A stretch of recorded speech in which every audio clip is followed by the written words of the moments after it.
The 13 colonies were separated into three parts: New England, Middle, and Southern colonies.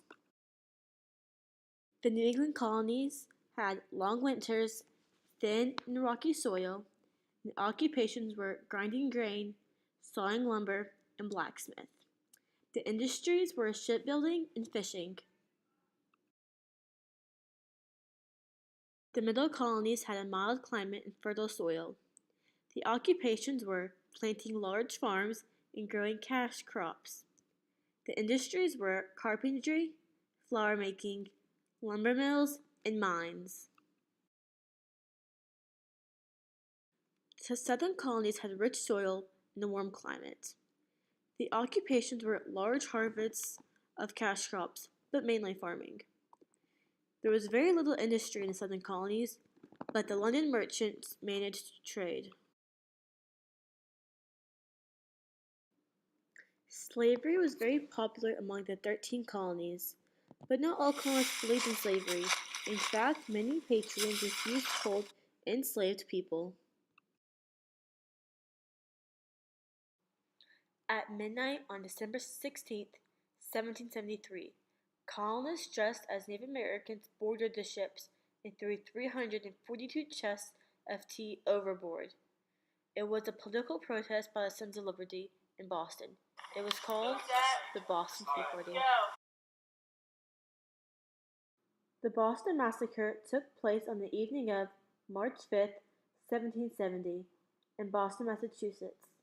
The massacre was between the British soldiers, also known as the Redcoats, and the colonial residents.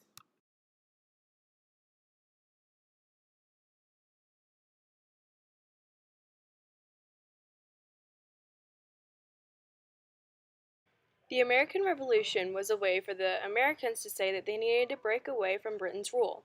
At first, 20 to 30% Americans stayed as loyalists, 40 to 45% were patriots, and the others were neutral.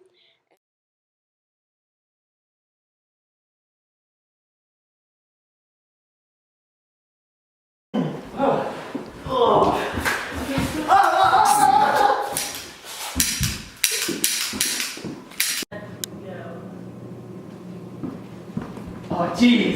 Oh, gosh. Oh, no. Oh, no.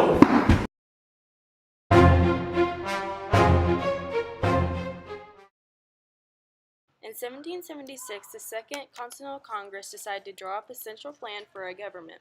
They came up with the Articles of Confederation, the nation's first constitution, November 1777. The Articles of Confederation established an extremely weak government. For the states, the Articles of Confederation was a firm league of friendship. The Articles of Confederation gave the Congress limited powers, and Congress could not conduct foreign affairs, maintain armed forces, borrow money, and issue currency. Congress did not have the power to regulate trade, force citizens to join the army, or impose taxes. If Congress needed to raise money or troops, it had to ask the states. States were not required to contribute. The new central government had no chief executive, and they ruled through the congressional committees. All these states had to approve the articles and any amendments. Each state had one vote regardless of the population. On March 1, 1781, the Congregation formally became the government of the United States of America.